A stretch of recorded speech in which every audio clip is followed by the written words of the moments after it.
9h30, l'heure à laquelle vous suivez la grande édition du journal sur votre chaîne. Madame, messieurs, bienvenue. Ouvrons par cette nouvelle, Pacte pour un Congo retrouvé. C'est en tout cas le nom de la nouvelle plateforme qui a vu le jour ce mardi 23 janvier 2024. C'est une initiative de Vital Kamerhe, Jean-Lucien Boussa, Julien Palouroukou et Laurent Batoumona, tous membres de l'Union sacrée de la nation.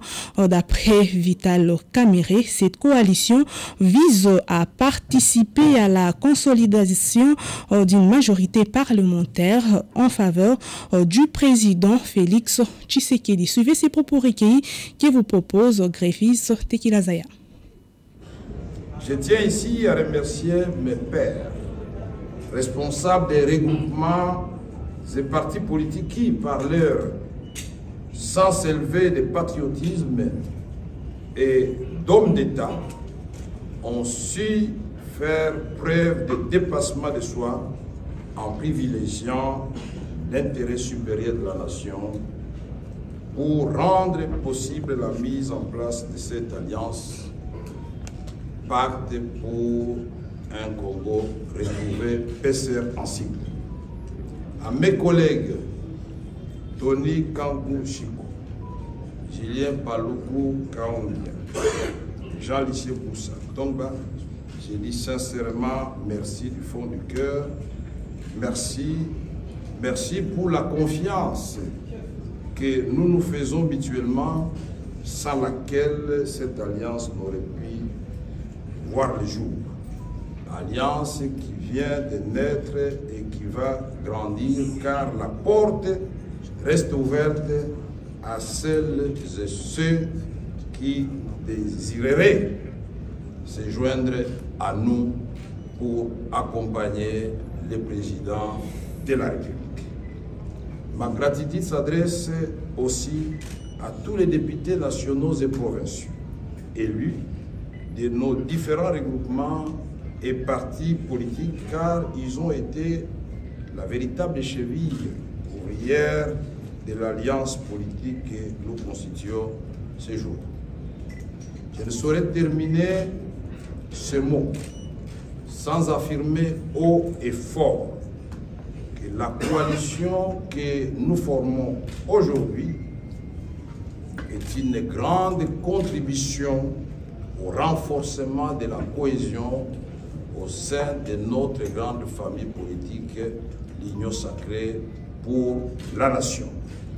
Que vive notre alliance, que vive le président de la République, Félix Antoine Tshisekedi Tshilombo, que vive le peuple congolais, que vive la République démocratique. La création de cette nouvelle plateforme politique suscite plusieurs réactions au sein de la classe politique. Pour Augustin Kabouya, secrétaire général de l'UDPS, la mise en place de ce regroupement ne perturbe en rien la bonne marche de l'Union sacrée. Ces derniers dit reconnaître la liberté constitutionnelle de s'organiser ou de se réorganiser et de se regrouper. Il a fait savoir sur les antennes de nos confrères de la radio Top Congo. Suivez. Je ne vois pas le mal quand les hommes politiques se réunissent pour réfléchir sur leur avenir politique, ce qui est tout à fait normal d'après moi. Je ne peux pas empêcher aux responsables politiques de ces trempes-là de ne pas se rencontrer et réfléchir. Les amis qui se sont réunis, ils ne nous ont pas interdit de ne pas aussi se concerter. Moi d'abord, je vous ai toujours dit, je suis le comptable naturel du bilan du chef de l'État. Je vous ai toujours dit ça. Nous venons de sortir des élections. Vous connaissez la position que l'UDPS occupe. Ce sont des acteurs politiques. Ils se sont exprimés. Moi, comme responsable de la famille politique du chef de l'État, je le répète bien, je suis responsable de la famille politique du chef de l'État. Et je ne peux pas faire un problème quand les acteurs politiques se réunissent, réfléchissent. Pourquoi ça pose un problème? Moi, je ne vois pas les problèmes. Cet avis a été partagé par Maître Pichoumalou, communicateur de l'Union sacrée de la Nation, qui a salué également la création de cette nouvelle plateforme politique, si et seulement si cette dernière ne vient pas dans l'objectif de déstabiliser les institutions de la République. En l'en croire, cela est une expression de la démocratie. Suivez. On doit toujours avoir des concessions, des arrangements. C'est du bon démocratie.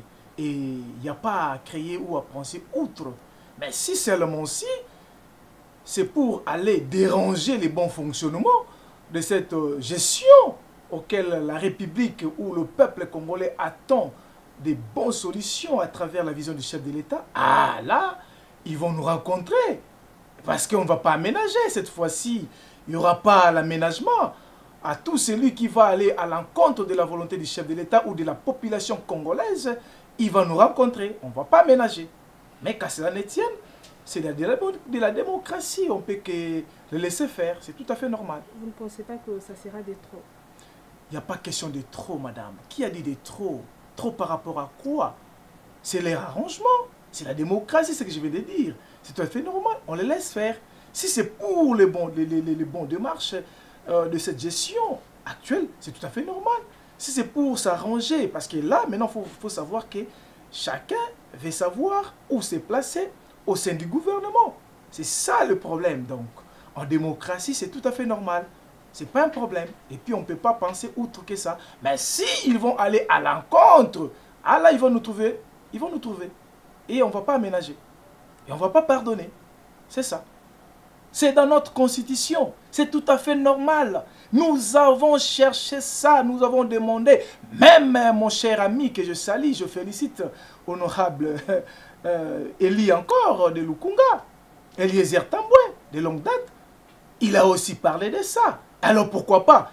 Tout Congolais veut le changement de cette constitution modique, diabolique, taillée sur mesure, qui facilite la théâtralisation de l'Est du pays, qui facilite tout ce qui est comme les dilapidations, le coulement du sang du peuple congolais. C'est dans cette constitution. Et pourquoi pas les changer? Nous sommes d'avis à ça. Et cet avis est d'ordre général. Dans le reste de l'actualité, le mandat du président de la République en RDC devrait passer de 5 à 7 ans. Cette proposition émane de Germain Kambinga, acteur politique, au cours d'un point de presse animé ce mardi 23 janvier 2024. Germain Kambinga a suggéré au chef de l'État de revoir plusieurs articles de la Constitution. Il a également demandé à Félix Tshisekedi de porter plainte contre Paul Kagame, président rwandais, à la Cour internationale de justice pour tous les crimes commis contre la RDC. Regardez. Les axes prioritaires de changement que le peuple attend du président de la République, Félix-Antoine Tshisekedi, sont le mode de scrutin des animateurs politiques de la RDC à différents niveaux, le financement et l'organisation des élections et la démocratisation des partis politiques, la double nationalité, le renforcement du pouvoir central par un mandat adapté à nos impératifs de développement, l'optimisation de la décentralisation par un accès régulé mais certain aux ressources nationales dans une logique de provincialisation du développement. Il s'y est de noter à ce niveau que nulle part au monde, le débat constitutionnel est un débat inclusif. Ça n'existe pas. Il y a toujours des pour et il y a toujours des contre. D'ailleurs, faut-il le rappeler, l'actuelle constitution était farouchement combattue par certains qui, aujourd'hui, voudraient s'en faire les défenseurs de la charte.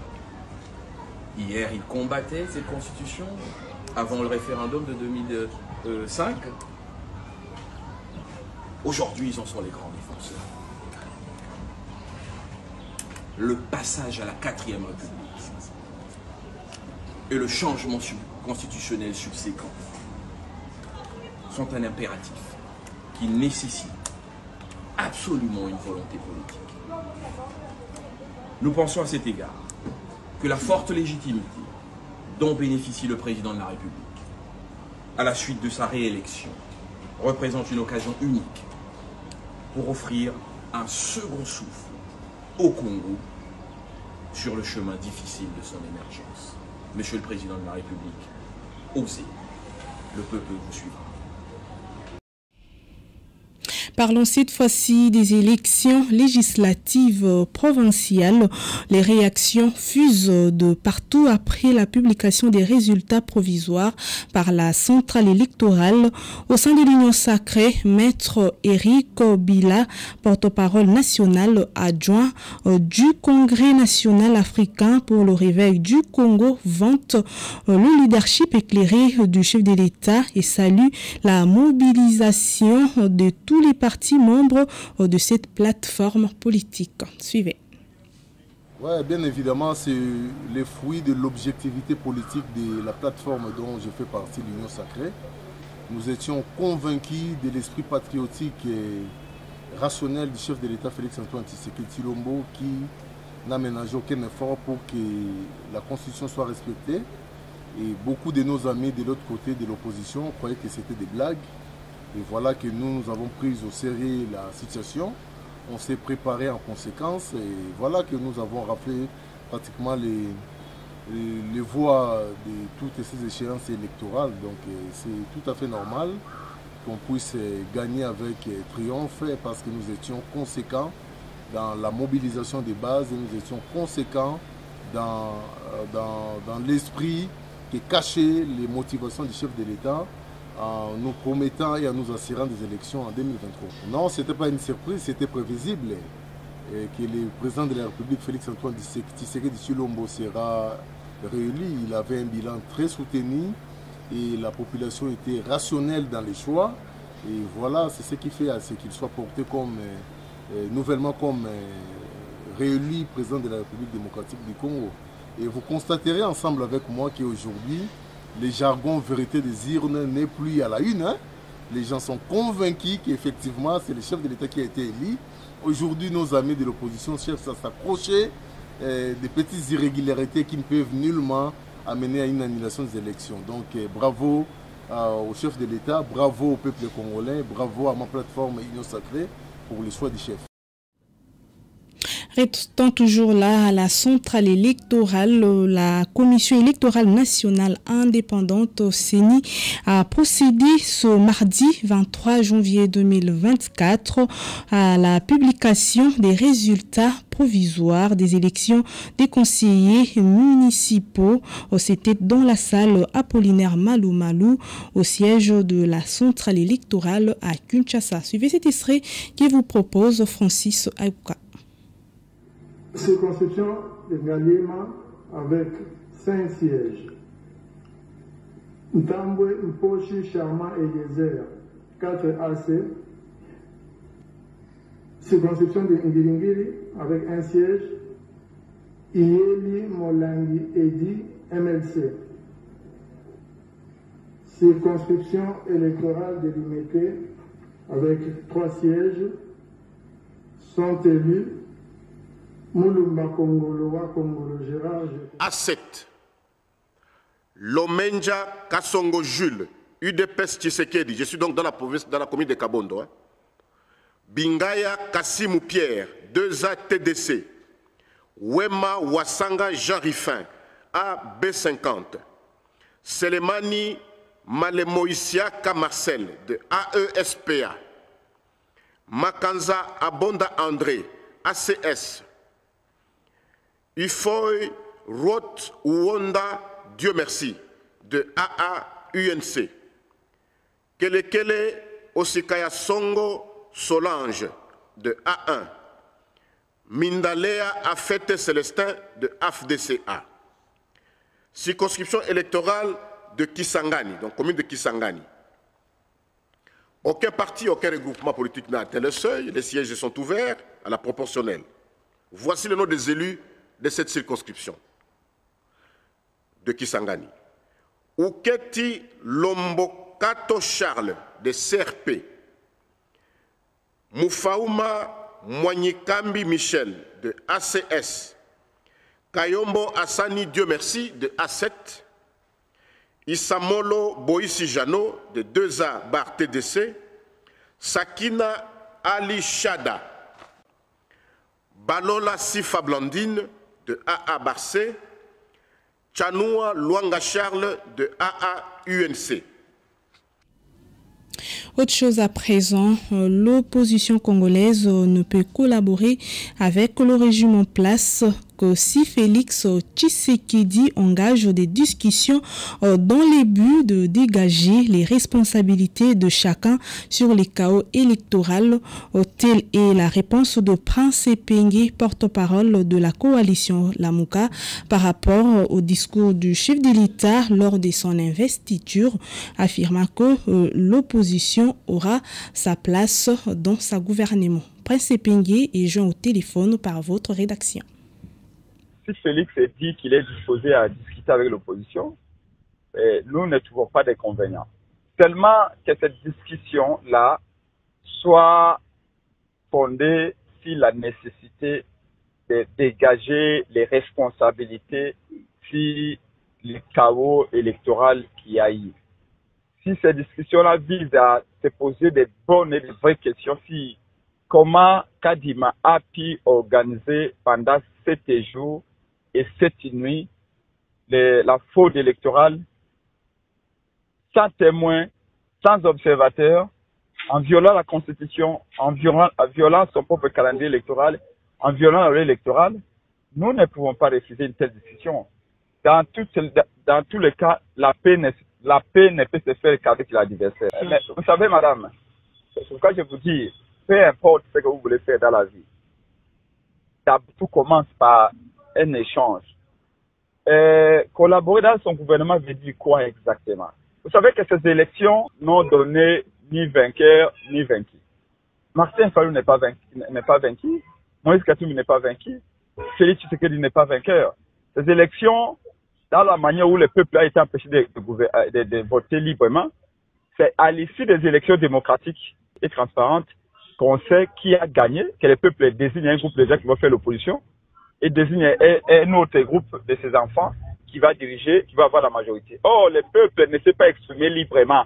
Parce que vous parlez du gouvernement gauche. Vous parlez du gouvernement parce que pour les gens, le gouvernement, c'est les postes ministériels. Non. La situation sociale aujourd'hui des Congolais est beaucoup plus préoccupante que les postes que les politiciens vont se partager.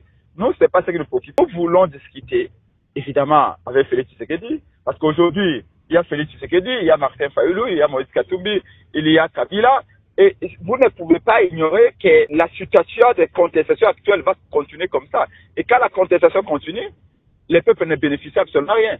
D'où la nécessité de constater autour d'une table pour établir les responsabilités. Qui a fait quoi pour que ces élections puissent être chaotiquement organisées? C'est ça notre conception des choses. Du côté de la sécurité, le vice-premier ministre de la Défense et ancien combattant Jean-Pierre Bemba Gombo a reçu le lundi 22 janvier 2024 Jeff Radebe, envoyé spécial du président sud-africain Cyril Ramaphosa dans la région des Grands Lacs. La question sécuritaire dans l'est de la République démocratique du Congo ainsi que le renforcement de coopération économique et militaire était au centre des échanges entre les deux représentants de ces deux pays membres de la SADC. Suivez.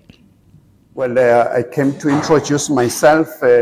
That have been appointed by His Excellency President. J'ai été désigné envoyé spécial de son Excellence Président Cyril Ramaphosa dans la région des Grands Lacs avec un focus sur la République démocratique du Congo. Notre président est très engagé à approfondir et à développer les relations économiques entre l'Afrique du Sud et la RDC. Je viens de rencontrer le vice-premier ministre Jean-Pierre Bemba et il est également très engagé et déterminé pour que cette coopération puisse aboutir entre nos deux pays. En Suisse, j'ai exprimé un vœu de voir très prochainement que l'ensemble de l'Est de la RDC retrouve la paix et que le Congo ait la paix afin qu'il puisse développer sa population et le pays. Comme vous le savez, nous sommes tous partie prenante de la SADC. Et la SADC a décidé et a un grand besoin d'apporter la force de sauvegarde de la paix dans les zones à problème de l'Est de la RDC. Son Excellence Cyril Ramaphosa est même déterminé à mettre à disposition ses propres soldats pour apporter la paix. J'ajoute que la coopération militaire entre nos deux pays est très cordiale car c'est un moyen important pour voir la paix et de voir l'excellence des relations économiques entre nos deux pays et de voir la prospérité pour la population de la RDC. Of the AU can come nearer to bringing about prosperity to the people of the Congo. Sécurité toujours, installation depuis lundi 22 janvier du bureau de sécurité de la mission de la SADC dans la ville de Goma, dans la province du Nord-Kivu, où cette organisation sous-régionale vient avec un mandat pour sécuriser la partie est de la République démocratique du Congo. Et tout à fait autre chose, poursuivi pour viol et mariage forcé, le pasteur Pierre Kassambakana, représentant légal de l'église primitive et le père de sa 12e épouse, Daniel Mabiala, sont aux arrêts depuis le lundi 22 janvier 2024 sur instruction du procureur général près la cour de cassation, Firmin Onvonde Mumbu. La suite en images et commentaires.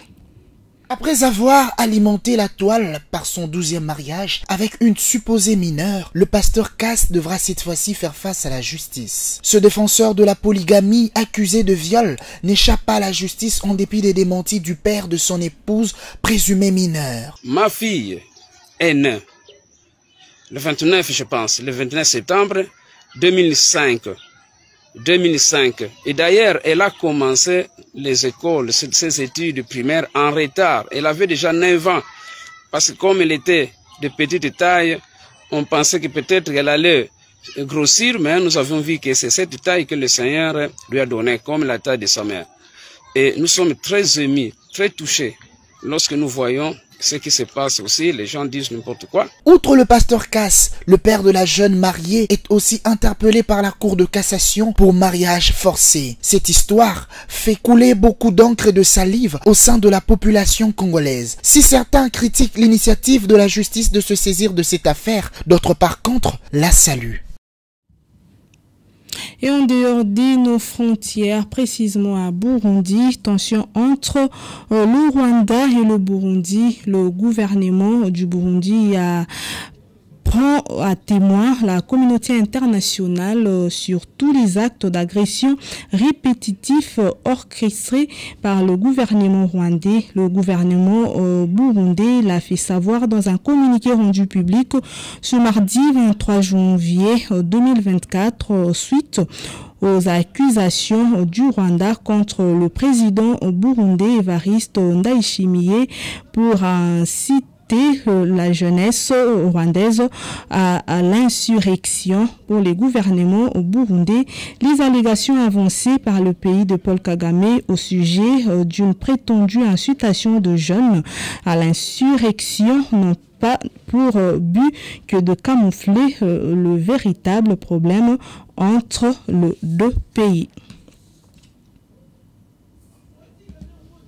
Parlons sport à présent pour boucler complètement cette session d'information. La FECOFA saisit la CAF à la suite de l'incident survenu au terme du match opposant la RDC et le Maroc, dont le capitaine des Léopards, Chancel Mbemba, a fait l'objet des propos discourtois. Au-delà de l'indignation, l'organe fêtier du football congolais exhorte dans la même correspondance tous les membres de la délégation congolaise à faire prévaloir leur vertu cordiale de sportivité. C'est par cet élément sportif que nous mettons fin à cette session d'information sur votre chaîne. Madame, Messieurs, merci à vous de l'avoir suivi et bonne suite de programme sur votre chaîne. Au revoir.